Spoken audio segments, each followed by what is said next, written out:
Hi friends, welcome to my channel. ఈరోజు నేనైతే వంకాయ పచ్చడి చేస్తున్నాను ఫ్రెండ్స్.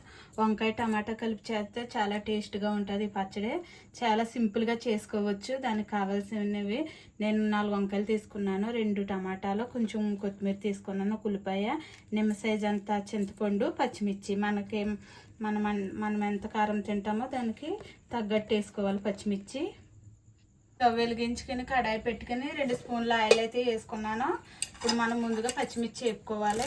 పచ్చిమిర్చి మధ్యలో వేపుకోవాలి, లేకపోతే పేలుతాయి. పచ్చిమిర్చి అయితే వేగినాయి. ఇప్పుడు మనం టమాటాలు కట్ చేసుకుని వేసుకోవాలి.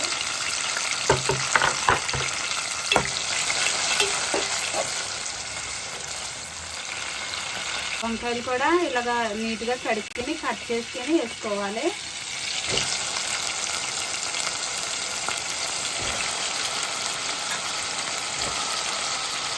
చింతపండు కూడా వేసుకోవాలి. ఇప్పుడు మనం బాగా వేసుకోవాలి వంకాయలు టమాటాలు.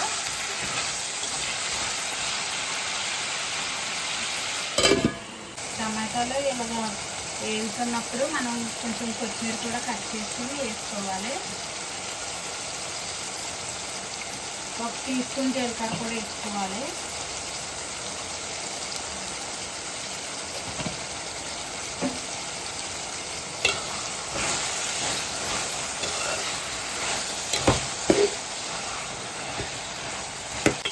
చక్కగా ఇలాగ ఆయిల్లో వేసుకోవాలి. ఈ విధంగా ఇంకా మనకు కొంచెం వేగాలి. వేస్తే ఇంకా మిక్సీ వేసుకోవాలి.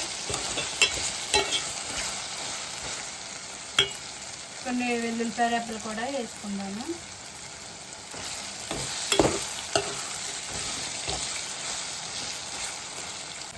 చక్కగా మనకు వంకాయలు టమాటాలు ఇవన్నీ చక్కగా మగ్గిపోయి ఆయిల్లో.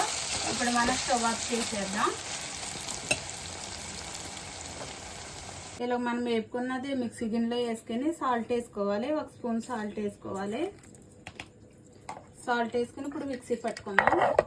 సరేలో మనం మిక్సీ పట్టుకున్నాక నేను వాటర్ అయితే ఏమీ వేయలేదు. టమాటా గుజ్జు వంకాయ గుజ్జు సరిపోయింది. ఇప్పుడు మనం సన్నగా కట్ చేసుకున్న ఉల్లిపాయలు కూడా వేసుకొని కొంచెం బరకగా మిక్సీ పట్టుకుందాము.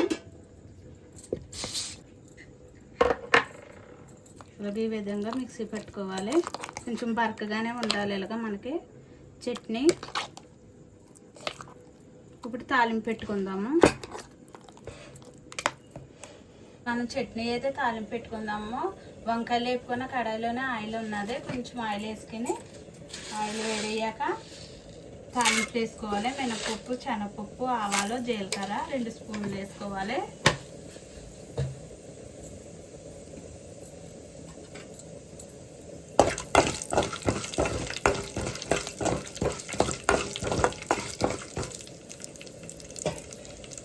ఇప్పుడు ఎల్లుల్లిపాయల రెబ్బలో దంచుకొని వేసుకోవాలి.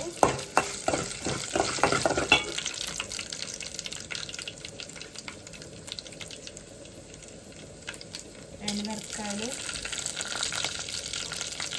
కరివేపాకు కూడా వేసుకోవాలి. ఇంగు కూడా వేసుకోవాలి. టేస్ట్ బాగుంటుంది తాలింపు వేసుకుంటే.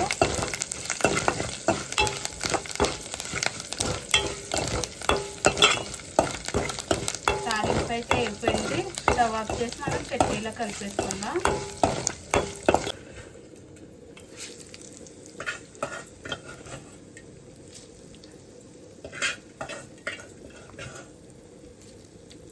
చట్నీ అయితే మనకి రెడీ అయిపోయింది ఫ్రెండ్స్. ఇది మనం వాటర్ కలపలేదు కదా, 2 రోజులు నిల్వ ఉంటుంది.